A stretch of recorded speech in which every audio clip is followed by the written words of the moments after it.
Heera Mandi season और इसके असल हकाइक। आई वर्ल्ड के मोअज़्ज़िज़ दोस्तों, आप तमाम देखने और सुनने वालों को मेरी तरफ से अस्सलाम वालेकुम। दोस्तों, आज की इस वीडियो में हम बात करेंगे the famous movie Heera Mandi के बारे में। तो चलते हैं वीडियो को शुरू करते हैं। वीडियो शुरू करने से पहले मेरी आप सबसे ये दरख्वास्त है कि चैनल को सब्सक्राइब करना और बेल आइकन के बटन को दबाना आप लोगों ने नहीं भूलना। तो चलते हैं जी वीडियो की तरफ। नाज़रीन गिरामी, आजकल भारत के मारूफ हिदायतकार संजय लीला बंसाली की बनाई हुई एक सीरीज हीरा मंडी का बहुत ज्यादा चर्चा है, जो कि सीजन की सूरत में नेटफ्लिक्स पर रिलीज की गई है। पाकिस्तान और इंडिया में इस सीजन को लेकर बेशुमार तबसरे देखने और सुनने को मिल रहे हैं। इस सीरीज को देखने वाले लोगों की अक्सरियत ने इस सीजन को नापसंद किया है, जबकि दूसरी जानिब ऐसे लोग भी मौजूद हैं जिन्हें इस सीजन को जदीद अंदाज में बनाकर पेश करना अच्छा लगा है। हालांकि इस सीजन में पुराने जमाने का दौर दिखाया गया है, लेकिन फिर भी कुछ चीजें ऐसी हैं जिन्हें देखकर अंदाजा लगाया जा सकता है कि इस फिल्म को डायरेक्ट करने वाला इंसान शायद तारीख के बारे में कुछ जानता नहीं, क्योंकि इसमें लाहौर के उस इलाके हीरा मंडी के बारे में जो तस्वीर पेश की गई है वो हकाइक से कतई नहीं मिलती। इस सीजन में लाहौर के इस इलाके को मुकम्मल तौर पर जिनसी लज्जत परस्ती का घर दिखाया गया है, जबकि ऐसा कतई नहीं था। तो आज की इस वीडियो में हम इसी मौजू पर बात करेंगे और आपको बताएंगे कि हीरा मंडी का आगाज कब, कहां और कैसे हुआ, और ये इलाका दरअसल कैसा था और इसके नाम के पीछे कौन सी बड़ी वजूहात थी। मेरे साथी, जिस जमाने में पंजाब में सिखों का राज कायम था, उसी जमाने में सिखों के ज़ेरे इंतजाम लाहौर के गवर्नर हीरा सिंह ने एक तिजारती मंडी बनाई जिसका नाम हीरा मंडी रखा गया। ये मंडी वैसे तो अजनास के खरीदो फरोख्त के लिए बनाई गई थी, लेकिन मुगलों के दौर में इस मंडी में ज्यादातर नाच गाना करने वाली औरतें, जिन्हें अर्फ़े आम में तवाइफे कहा जाता है, इनका बसेरा हो गया और ये पूरी की पूरी मंडी इस हवाले से मशहूर हो गई। यहाँ पर हम आपको ये बात बताते चले कि हीरा मंडी कतई तौर पर जिनसी दलाली का घर नहीं थी, बल्कि यहाँ पर गाने बजाने वाली तवाइफें रहा करती थी, इनकी ज़बान और बयां के हुक्मरान भी मुतारिफ हुआ करते थे। यहाँ तक कि ऊंचे ऊंचे घरानों के लड़के और लड़कियों को भी इस इलाके में तवाइफों के पास भेजा जाता था, ताकि वो इनके पास रहकर इल्मो अदब और बोल चाल के अंदाज सीख सके, ताकि वो हर लिहाज से हर जगह पर मुमताज नजर आ सके और इनकी अच्छी तरबियत हो सके। सिर्फ ये ही नहीं, बल्कि शाही खानदानों के बेशुमार शहजादों ने यहाँ इन गाने बजाने वालियों के हाँ ही परवरिश पाई और यहाँ का माहौल बेहद अच्छा हुआ करता था। वैसे तो ये औरतें गाना बजाना करके अपना रिस्क हासिल किया करती थी,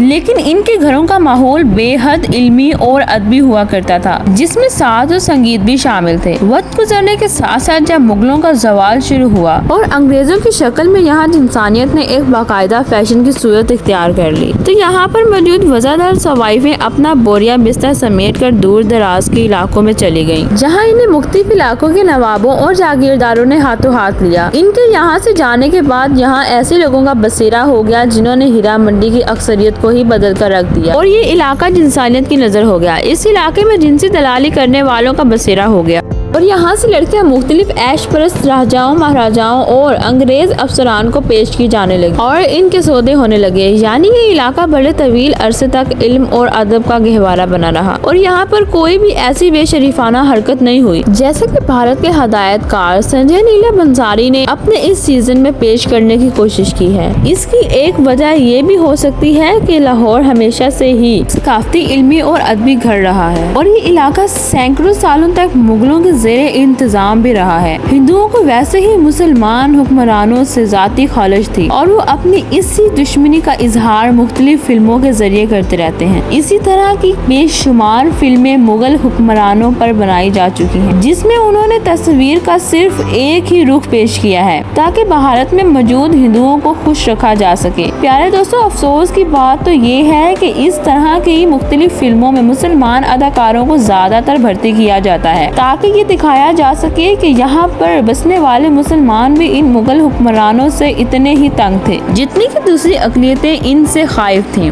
मुगलों के दौर में बेशक हीरा मंडी की हैसियत बदल गई थी, लेकिन ये इलाका इल्मी, सकाफती और अदबी घर बन गया था। आप उर्दू की तारीख उठाकर देख लें तो बड़े बड़े शोराए कराम, जिनमें शाही शायर भी शामिल थे, जैसे कि मिर्जा ताक देलवी और मिर्जा गालिब, उस्ताद इब्राहिम जो और ऐसे ही दूसरे नाम जिनमें मोमिन भी शामिल हैं और ख्वाजा मीर दर्द जैसे शायरों के नाम भी आते हैं। वो इस इलाके में आते जाते रहते थे और यहाँ पर इल्म अदब की महफिलें जमा करती थी।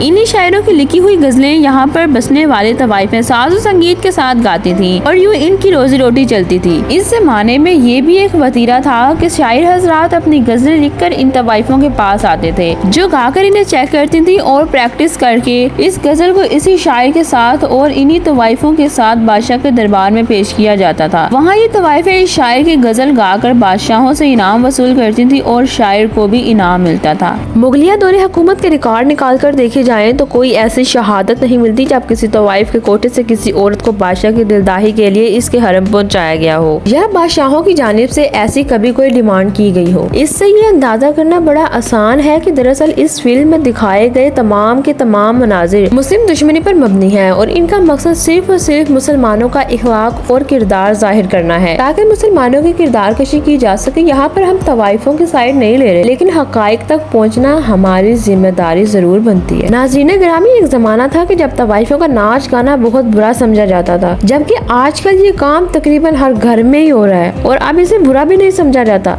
बल्कि इसे फनकारी का नाम दे दिया गया है और इस पर फख्र भी किया जाता है। अलबत्ता इस जमाने के नाच गाने में ये चीज सबसे ज्यादा मुनफरिद थी कि ये नाच गाने वालियाँ अपना ज़बानों बयां सबसे अलग और सबसे आला रखती थी। यही वजह है कि बड़े बड़े शहजादों, गवर्नर्स, अमीर लोगों और दीगर खानदानों की जानिब से बच्चे यहाँ बेचे जाते थे ताकि वो इल्म और अदब सीख सकें। इससे ये बात साफ साफ जाहिर हो जाती है कि अगर ये औरतें खराब होती या इनके घर का माहौल खराब होता तो शरीफ घरानों के लोग अपने बच्चों को यहाँ पर इल्म और अदब सीखने के लिए हरगिज न भेजते। और अब अगर हम हीरा मंडी सीजन की बात करें तो ये मुख्तलिफ तनकीदी रिव्यूज की वजह से अभी तक जेरे बहस है और लोग इसके बारे में तरह तरह की राय दे रहे हैं। एक बात तो साफ है कि इस सीजन में दिल खोल कर तवाइफों को बदकिरदार दिखाया गया है और इनसे ज्यादा इन तवाइफों से लुत्फ उठाने वालों में सबसे ज्यादा मुसलमानों को ही दिखाया गया है और इन तवाइफों को ड्रैगिंग करने वालों में भी मुसलमानों को ही दिखाने की पूरी कोशिश की गई है और तवाइफें भी मुसलमान दिखाई गई हैं। इनसे फायदा उठाने वाले लोग भी मुसलमान दिखाए गए हैं और इनकी चाकरी करने और इनके सौदे करने वाले लोग भी मुसलमान ही दिखाए गए हैं और ये इलाका इल्म और अदब के गहवारे के तौर पर जाना जाता था। इससे ये अंदाजा करना दुश्वार नहीं है कि दरअसल इस सीजन के निशाने पर कौन लोग। अगर हम इस मौजू से हटकर भी बात करें तो इस सीजन में दिखाए गए वाकयात और मनाजिर कतन ऐसे नहीं है जैसे कि 16वीं या 17वीं सदी में हुआ करते थे। इस जमाने में हीरा मंडी अपने अरूज पर थी, बल्कि तवाइफों की जो जबान और किरदार दिखाया गया है वो भी इस जमाने से बिल्कुल भी नहीं मिलता।